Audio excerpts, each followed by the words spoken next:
I just saw this video and it seems very interesting to me. Let's watch it.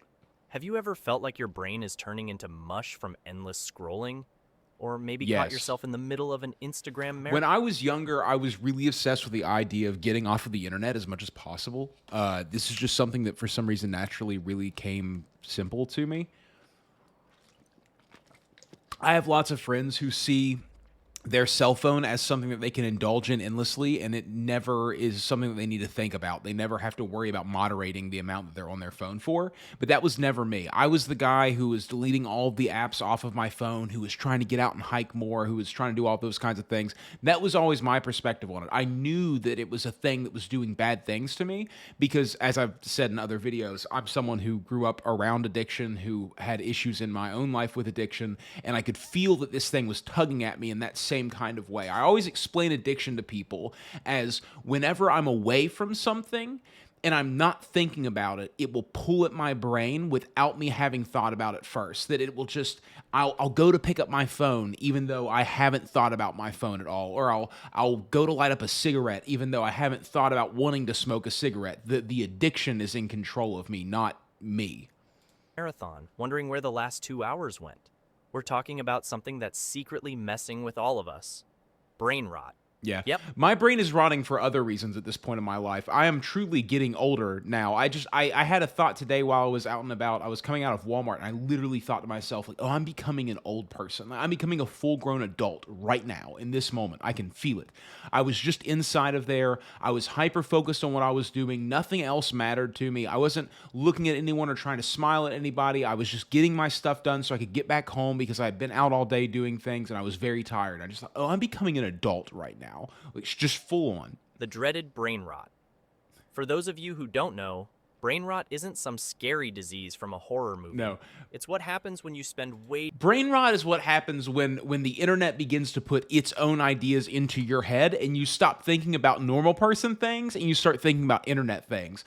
There's a weird thing that happens on the internet in general now, where people tend to think that what they're seeing on the internet is the entirety of life, that everybody in the world is in on this whole internet thing and not a tiny portion of us. And so you'll think that things like, I don't know anything about it really, but Skibbity Toilet, or you'll think that everyone knows who Critical is, or you'll think that everyone knows who Asmongold is, and you'll just bring up things in real life that, and everyone just looks at you like, what are you talking about? What world do you live in? You live terminally on the internet. too much time on mindless activities like scrolling through social Yeah. media, binge watching cat videos, or endlessly clicking on clickbait YouTube videos. You know that feeling when you've watched so many TikToks Totally. that Like you this one. start dreaming in 15-second Congratulations for being clips? here. That's brain rot creeping in. Imagine this. It's a typical There's a thing that I've been trying to put into words for a really long time now that I can't completely explain, that when I am scrolling on TikTok or Instagram Reels or YouTube Shorts or whenever I'm looking for video, I'm searching for something. And I don't really know what that thing is. There's an endpoint that I will eventually reach that will make me get off of this, and I think I'm searching for that endpoint. And it's really interesting that I don't know what that endpoint is, but the algorithm seems to, and they seem to make it longer and longer for me to get to that endpoint. It's really best to just not even start. I'll catch myself going to Shorts or Reels or TikToks or whatever, and I'll close my phone and I'll be like, no. We're doing something else. We're watching a show right now. You have to stay focused on this. It's very bizarre. Tuesday afternoon, and you're trying to study for an upcoming exam. You've got your textbook spread out, a nice cup of coffee, and your laptop ready. Yeah. You're determined to make this study session count. Good luck. I'm determined Just to as do you're about schoolwork to after dive this, into and chapter we'll 3, see. Your phone buzzes. It's a message from your friend. Bro, He sent you an Instagram reel. the second that you open your phone, period, for any reason, your brain tricks you in all these amazing kind of ways. It really is astounding how intelligent your brain is at getting you to do the thing that makes it feel good. That when you pick up your phone, I don't even know where my phone is right now.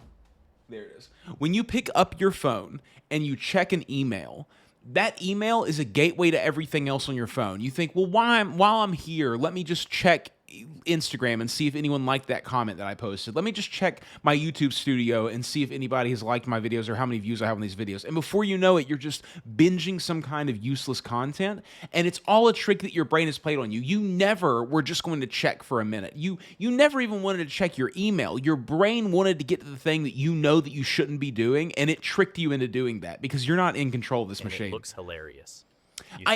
This is like a really odd concept that people have a hard time completely grappling with, and I have a hard time getting my head all the way around it and what it really means.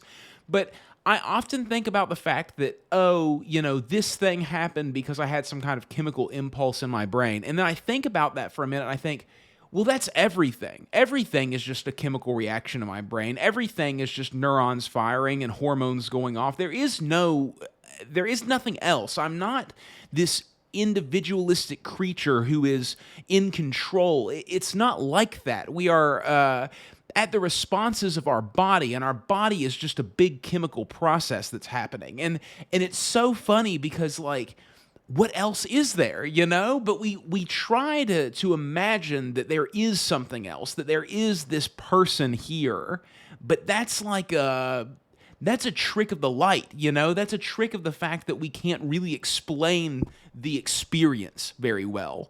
So instead, we call it a person, or we call it this life, or we call it our consciousness is the term that we love to throw around, that we're conscious, we're aware that these things are happening to us, we're aware that our body is made up of trillions of cells, and that at any given moment, half the cells in your body or more could be not belonging to your body. They could be bacteria, and just, it's such an odd thing to really go and wrap your head around, that people aren't what you think of as people. You are not just this body.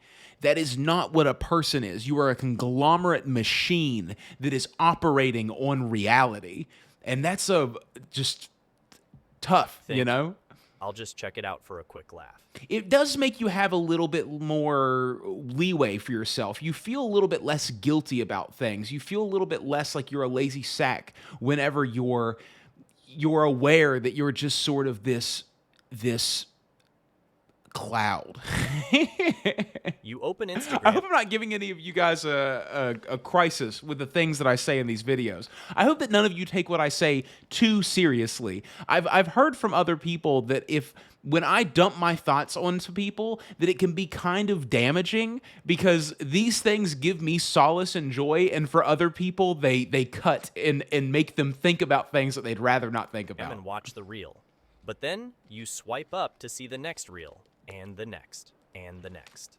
Before you know it, you're I wrote a deep line about into that the one Instagram time. I reel said rabbit that hole. whether your drug is fitness or sex, you swipe up, it's immediately on to the next. Watched a dog doing a dance, a cooking hack that you'll probably never try. Yeah, dude, and those a are all prank bullshit. video that has you in This is the right stitches. way to do it. No, Time flies when you're having fun, right? You you're not glance having at the fun. clock and realize that an hour has gone by. One It whole is. hour. I bet the education rates in America will plummet significantly over the next 2 decades. I know they already have, but I just know that, like, the things that people are educating themselves on now are vapid imaginations of what reality is, and they have no bearing on what it actually is. And that's the problem that I see the most going on in the world, period. That everyone is so damn determined to live in a world that fits into their brain in a really fun, enjoyable, pleasurable way. Oh, they stole the election, or the like QAnon people, or the Republicans want to kill all of the transgender. These belief sets that create very easy to distinguish enemies and dragons for you to slay, and it's so easy. It's just going out there and punching a Nazi. That sort of that sort of oversimplification of what reality actually is and the nuance that there is within people is something that I see being taught to people in mass. And in fact, it's a thing that I used to think that was a problem in my head that came from me being young. And I thought that everybody else understood more about the world than I did because they were more able to deal with the nuance than I was as a young person. But as I've gotten older and I've become more aware of that nuance and really started to understand what people are in general and in individual circumstances as well, and you start to really get into the idea that we're just like a set of dominoes that have fallen over a long period of time, and that now you're dealing with that last domino that's falling forward, and that's the only thing that you're seeing, but you can ask that domino about the dominoes that have fallen before, and you can start to understand more and more about them.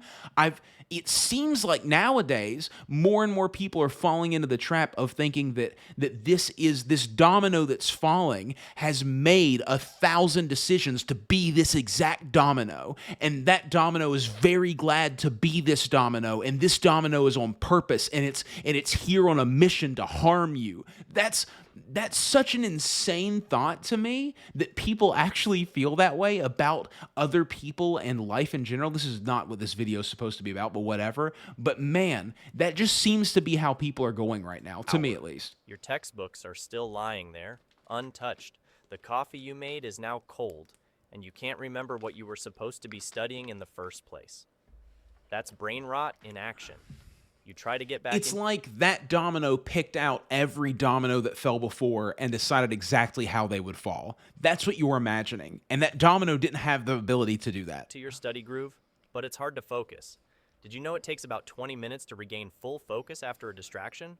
Yep, that means every time you pick up your phone, you're setting yourself back even further. This scenario doesn't just affect your study that's session. wild. It starts to... I also think that you can only study effectively for like 40 minutes at a time, and then you have to take a break, and then you can come back and sort of reset.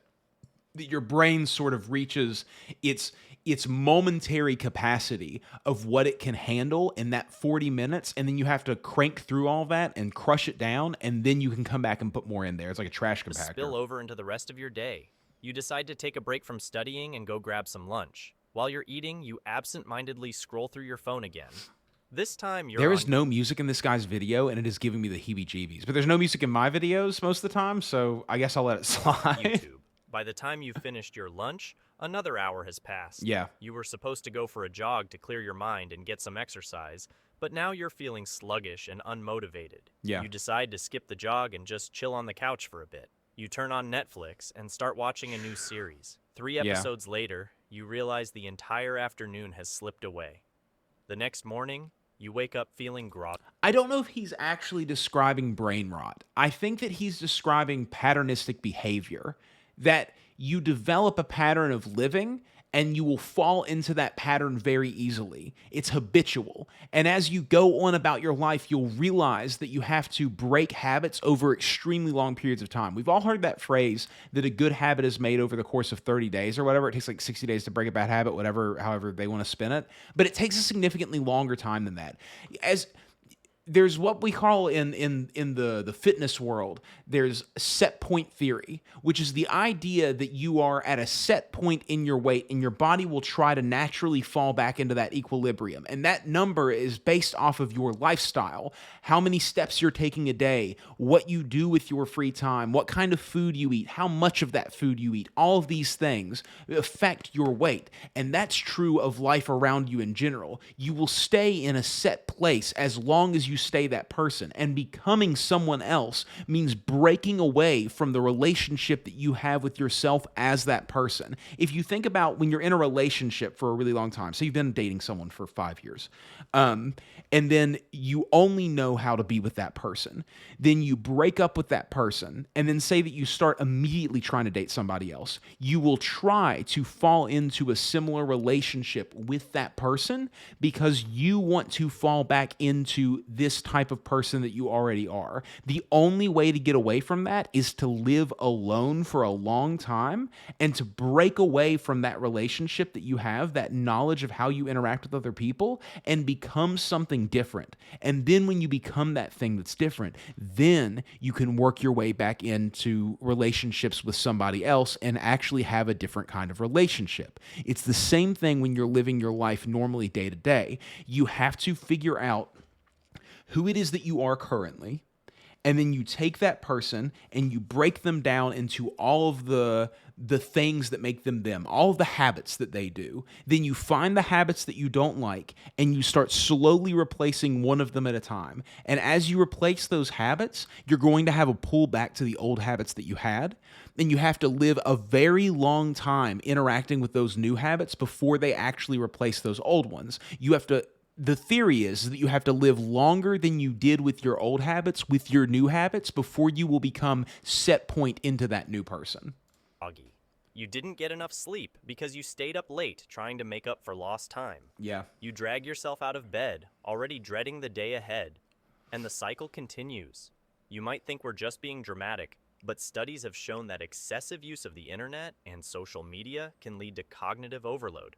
Our brains aren't designed to handle the constant barrage of information we get online. No, totally. It's like trying to drink from a fire hose, too much, too fast. One study found Our that brains heavy aren't internet made to users process had the less outside world. How many of you have memories from being a child that are super cloudy, that you feel like it wasn't until you became an adult that you really started to see the world, that you go outside in the morning and your eyes are overwhelmed by the bright lights and the cars going by and all the people? It's so much information just there. And then imagine that you're multiplying the information that you're taking in from your local scene by hundreds for every single time that you've scrolled through 100 video. I mean, it is astounding how much of this we're trying to process throughout our days. Your brain is so filled up with thoughts and ideas about the world around you that have nothing to do with you. Thinking about what Destiny said in this interview with Ben Shapiro, or trying to think about what the debate on this campus said, or trying to think about, what this fitness influencer said about body, all these things that have so little to do with you, and you're trying to break those down and think about them while you're also trying to live your normal life. In areas of the brain associated with decision-making and impulse control. This means that spending too much time online can actually change the way your brain works, making it harder to think clearly and make good decisions. Totally. Another study found that people who use social media excessively tend to have higher levels of anxiety and depression. Yeah. Every like, comment, and notification triggers a release of dopamine, the same chemical that's released when you eat your favorite food or win a game. It feels good, so you keep coming back for more. But here's the catch. 100%. It's interesting though, because the internet is a fickle mistress. You will find something that does something for you for a while, but you can't continue down that path because eventually people will get bored of it. And then this habit that you've learned to behave this way to get dopamine will no longer work, and then you will be frustrated and driven mad by the fact that you're not getting the reaction that you're expecting out of doing this behavior that you're doing. The more you use social media, the more... That's why social media is such a dangerous thing in general, because there are other things that you can do in life that will give you very predictable responses. If you get good at playing an instrument, if you if you learn how to build something with your hands, those things are very predictable. You have learned skills that are going to continue to give you the same result time after time after time, whereas social media is something that is mercilessly driven by the whims of people you've never met before, and you don't know who they are before you post. You need to feel that same level of satisfaction. It's like a drug. Over time, your brain gets used to the constant hits of dopamine, and you start needing more and more to feel the same effect. Yeah. This can lead to a kind of digital like uploading 2 videos on one day instead of one. dependence, where you're constantly checking your phone, looking for the next hit. You start comparing yourself to others, thinking, why does their life look so much better than mine? Yep. Spoiler alert, it's not. People only post the highlights, the good moments. It's like you're comparing your inside world to everybody else's outside world. That's the phrase that gets thrown around a lot, and it's very true. Comparing your behind the scenes to someone else's highlight reel. That one. Social media is a master at destroying your attention span. Think about it. You're reading an article on your phone, and a notification pops up.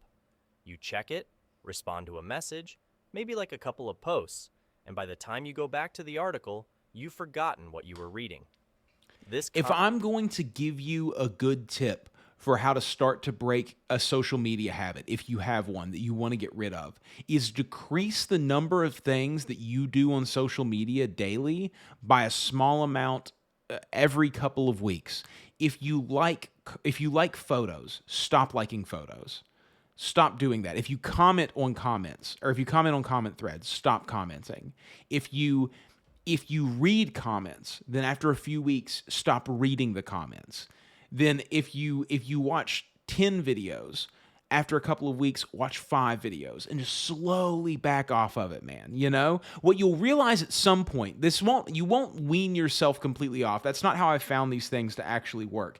What you'll realize at some point is that you're ready for a clean break. You'll think to yourself, do I want to be on social media anymore? If you have that thought, if you type into your computer of your brain, get off social media, and it says back to you, this creator, then you're not ready to get off social media yet. But if you say, get off social media, and it goes, yeah, get off social media, then you're ready for it. That's how you can check to see if you're ready yet. But until then, just wean yourself back a little bit. Reduce the things that you think are important for you to be doing with it. It's the same thing with video games. If you have 10 games that you're logging into every day to do a bunch of dailies on, start reducing the amount of games that you're doing that on. Start reducing the amount of dailies that you're doing in each game, and wean yourself back until you're ready to try on that thought of like, maybe I'm ready to give this thing up. Constant interruption trains your brain to be easily distracted. Ironically, social media can make you feel more isolated. Sure, you're connected to hundreds of people, but how many of those I can hear my own meaningful? breathing because there's no music on this video. Studies have shown that the more time you spend on social media, the more likely you are to feel lonely. You're replacing real-life interactions with virtual ones, and that's just not the same. I do think that's kind of true, but I also sort of think that there are people who are using social media because they wouldn't have real life interactions anyways. And that's a little bit more of a trickier thing to talk about. Humans are wired for face-to-face contact, for hearing someone's voice and seeing their expressions. We use a whole bunch of information to derive meaning from what someone is saying to us. I am somebody that in comment threads comes off very brazen and harsh a lot of times, but in reality, whenever I'm talking to people, I have sort of a nervous giggle that I can't get away from. And so whenever I say things to somebody, because I'm a huge believer in just say the weird thing. Just I'm talking to a guy at the gym about shoulders, and whatever, and he talks about how, it's because he's tall and his genetics and blah, blah, blah. And I just say the thing like, yeah, but I can fit into an airplane seat better because I'm only 6 foot tall. And then I giggle because I just think it's an absurd thing that I just said out loud to a person that I barely know to make this little joke, And that makes what I say come off so much less like I'm being an asshole and so much more like I'm just kind of a goober. And that makes it so much easier to deal with. Whereas on the internet, I'm very aware of not typing haha or LOL because I think those are such boring filler words to put in. Okay, enough doom and gloom. Let's talk about how to keep our brains sharp and healthy. Trust me, it's not all bad news. We can outsmart brain rot with a few fun and practical steps. Sure, you know that let's hear 'em. feeling when you're scrolling through Instagram and you see your high school friends' vacation photos from Bali? The one who always looks like they've just stepped out of a travel magazine? Meanwhile, you're sitting on your couch in sweatpants, surrounded by empty snack wrappers. Ugh, total mood killer, right? Here's what you gotta do. Unfollow those accounts that make you feel like a potato. Seriously, you don't need to see Karen's perfect family pics or Jeff's Yeah, I don't know. I mean, I do sort of, I feel like this kind of goes with what I was saying earlier, but there is something valuable about seeing other people's lives that appear to be better than yours. There is motivation that you can find in that for sure. You have to be careful about saying that things are just completely bad in your life, that saying that social media is just a complete and total negative. Because honestly, social media probably isn't the negative. It's probably your relationship with social media, what you're trying to get out of it. You're going to it and looking for things that don't exist there. You're looking for success, you're looking for friendship, you're looking for happiness, you're looking for fulfillment. And those things aren't what social media is meant to give you. Social media is meant to give you a connection to the outside world that you wouldn't have gotten otherwise, the ability to see other people that you would have never have seen people, the ability to network that you would have never have had otherwise, the ability to sort of observe without having to be in a room with people.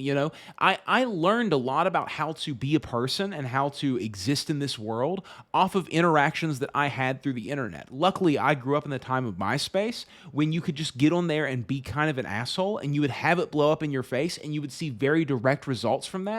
And you learn very quickly not to do certain behaviors because they get a negative reaction in a controlled environment. So then when you go out into the real world, you know how to be a better person. It's interesting the way that we want to demonize giant swaths of things of modern existence when they are huge benefits in the majority.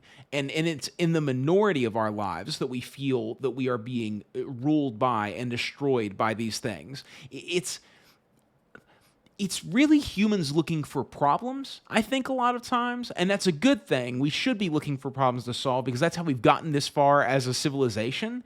But you have to be very careful about always looking for a problem, looking for a scapegoat for why you're not doing something. If you're not doing schoolwork, maybe you just don't feel like doing schoolwork. Maybe it's not because you're brain rotted. Maybe it's not because you're not participating in NoFap. Maybe it's not because you play too many video games. Maybe it's because you're just super burned out because life is really, really difficult and this isn't the moment for you to be doing schoolwork. That is also totally okay. You can only fit so many things in, and you have to be aware of how you're actually living your life. You have to be aware of how good you are at going to sleep at the right time, at eating the right things, at limiting yourself on the things that are negative to you, at having good relationships with yourself, with other people, and the habits that you have in general. Anything done in excess, anything done in obsession, anything done in some kind of I will do this no matter what, nothing can stop me mania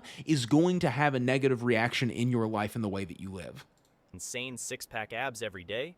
Instead, fill your feed with stuff that actually makes you happy. Now, let's talk about getting off the screen and into the real world.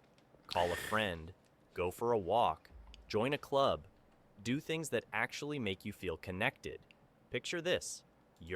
I am in the real world all the time. I hang out with friends. I talk to lots of different people. I go out and about working. I talk to lots of strangers. I have lots of conversations every single day of my life.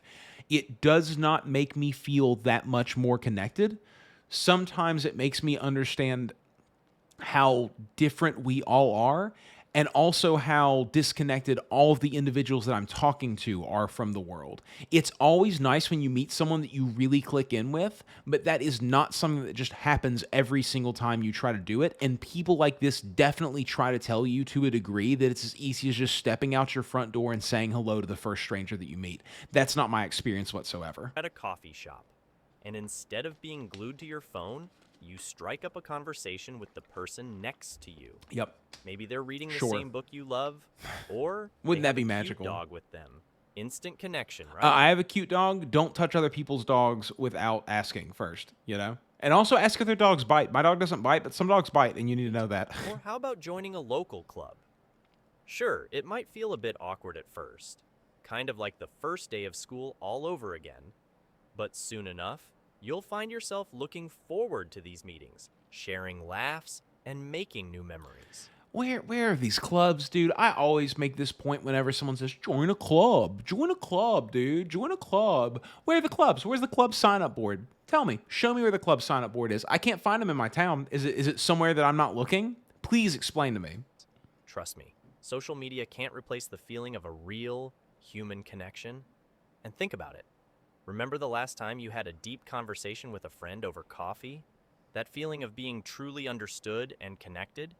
You won't get that from liking a post or sharing a meme. That is If you 100% enjoyed our true. video, Those kinds of hour-and-a-half long conversations that you have with a close friend that you've known for a very long time, when you talk about life, liberty, and the pursuit of happiness all over the course of an hour and a half, and you cover every single thing that is your existence, all in coded language that only the two of you would understand, that is something that you will never get from watching a video like this or from liking posts on Instagram. And you should be nursing those relationships above absolutely everything else, but you need to make sure that you are going about it in a very productive and healthy way, and you're not just trying to force relationships with people who you shouldn't be trying to force relationships with.